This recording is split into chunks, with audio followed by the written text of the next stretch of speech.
जय हिंद। आज हम समझेंगे क्लास 10th के भौतिकी विज्ञान के एक नए चैप्टर विद्युत धारा से रिलेटेड 3 क्वेश्चन हम आज डिस्कस करेंगे। पहला है विद्युत धारा क्या है, विभवांतर एवं प्रतिरोध की परिभाषा। नेक्स्ट क्वेश्चन है ओम के नियम लिखे। और लास्ट क्वेश्चन है किसी चालक तार का प्रतिरोध किन किन बातों पर निर्भर करता है। तो चलिए वीडियो को शुरुआत करते हैं। फर्स्ट क्वेश्चन है विद्युत धारा क्या है। तो किसी चालक में विद्युत आवेश के प्रवाह की दर को विद्युत धारा कहते हैं। कोई चालक में विद्युत आवेश के प्रवाह की दर को विद्युत धारा कहते हैं। अब ये चालक क्या होता है? ऐसे पदार्थ जिनसे होकर विद्युत आवेश उनके एक भाग से दूसरे भाग तक आसानी से चला जाता है। जैसे कि हो गया धातु में चांदी, तांबा, लोहा, मनुष्य या जानवर का शरीर, ग्रेफाइट, अशुद्ध जल, ये सब चालक होता है। ठीक उसके उल्टा विद्युत रोधी होता है। ऐसे पदार्थ जिनसे होकर विद्युत आवेश एक भाग से दूसरे भाग तक नहीं जाता, जैसे कांच, मोम, रबर, लकड़ी, शुद्ध जल विद्युत रोधी होता है और अशुद्ध जल चालक होता है। तो डिफिनेशन बनता है विद्युत धारा का, किसी चालक में विद्युत आवेश के प्रवाह की दर को विद्युत धारा कहते हैं। अब ये विद्युत आवेश क्या होता है? इलेक्ट्रॉन के प्रवाह को विद्युत आवेश कहते हैं।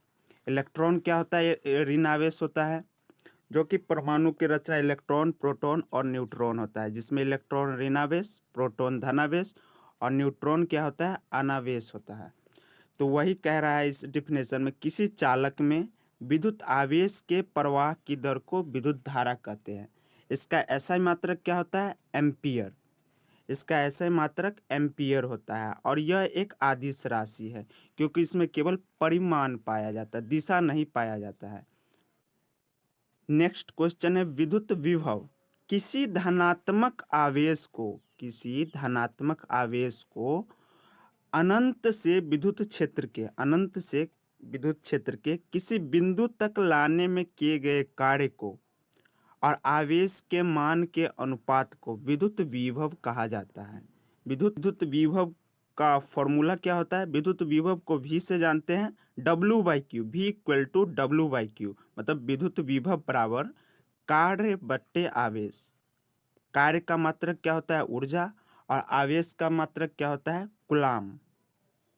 तो विद्युत आवेश का एसआई मात्रक क्या हो जाएगा? जूल बट्टे कूलाम, और उसको वोल्ट भी कहा जाता है। और यह भी एक अदिश राशि है। विद्युत विभव भी एक अदिश राशि है। नेक्स्ट है विभवांतर। एक कूलाम धनात्मक आवेश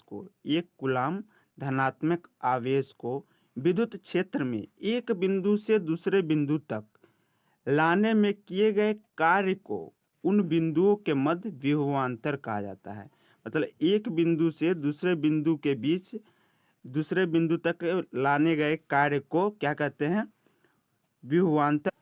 किसको लाने का? तो आवेश को लाने का। एक कूलाम धनात्मक आवेश को विद्युत क्षेत्र में एक बिंदु से दूसरे बिंदु तक ले जाने में किए गए कार्य को विभवांतर कहा जाता है। इसका मात्रक वोल्ट होता है। यह एक अदिश राशि होता है। VAB बराबर VA माइनस VB बराबर WAB/Q। यह हुआ इसका फॉर्मूला। नेक्स्ट है प्रतिरोध। प्रतिरोध किसे कहते हैं? तो किसी पदार्थ का वह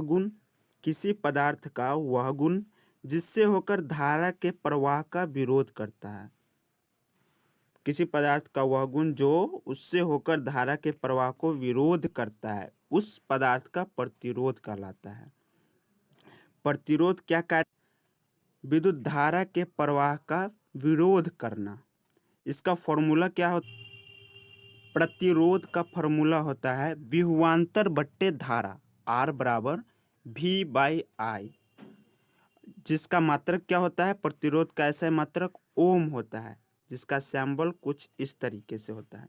प्रतिरोध का ऐसा मात्रक ओम होता है। 1 ओम बराबर क्या होगा? 1 वोल्ट बट्टे 1 एम्पियर, 1 वोल्ट बट्टे 1 एम्पियर। नेक्स्ट क्वेश्चन है, ओम के नियम को लिखे। ये लघु उत्तरीय में है, दीर्घ उत्तरीय में नहीं। तो लघु उत्तरीय में कैसे लिखेंगे? यदि किसी चालक के ताप में परिवर्तन न हो, कोई चालक है जिसके ताप में कोई परिवर्तन न हो, तो उसमें प्रवाहित विद्युत धारा, इसमें प्रवाहित विद्युत धारा उसके सिरों के बीच आरोपित विभवांतर के समानुपाती होता है। I इक्वल टू क्या होगा? V/R।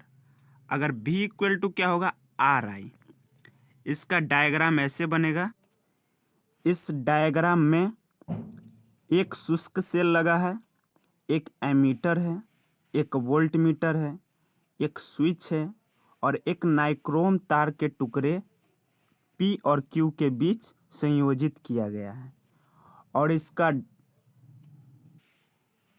ग्राफ, जो कि विभवांतर V को x अक्ष पर तथा धारा I को y अक्ष पर लेकर V तथा I के बीच एक ग्राफ खींचा जाएगा। नेक्स्ट और लास्ट क्वेश्चन है, किसी चालक तार का प्रतिरोध किन किन बातों पर निर्भर करता है? तो किसी चालक तार का प्रतिरोध निम्नलिखित बातों पर निर्भर करता है।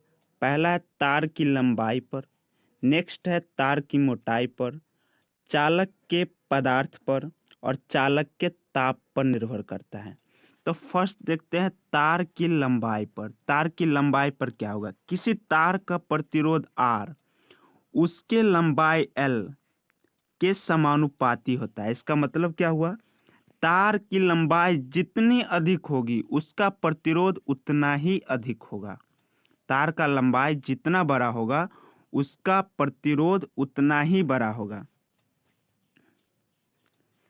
इसका अर्थ ये हुआ कि अगर लंबाई को दोगुनी कर देंगे, तार की लंबाई को दोगुनी कर देंगे तो प्रतिरोध भी दोगुना हो जाएगा, और अगर लंबाई को आधा कर देंगे तार की लंबाई को तो प्रतिरोध भी आधा हो जाएगा। तो पहला है तार की लंबाई पर। नेक्स्ट तार की मोटाई पर। तार की मोटाई पर किसी तार का प्रतिरोध R उसके अनुप्रस्थ काट के क्षेत्रफल A के व्युत्क्रमानुपाती होता है। अतः तार जितना ही मोटा होगा उसका प्रतिरोध उतना ही कम होगा। तार जितना मोटा होगा उसका प्रतिरोध उतना ही कम होगा, और तार जितना ही पतला होगा उसका प्रतिरोध उतना ही अधिक होगा। नेक्स्ट है चालक के पदार्थ पर। चालक के पदार्थ पर इस तरीके से निर्भर करेगा कि प्रतिरोध इस बात पर भी निर्भर करता है कि चालक जिस पदार्थ का बनाया गया है उसकी प्रकृति क्या है। और नेक्स्ट है चालक के तापमान पर।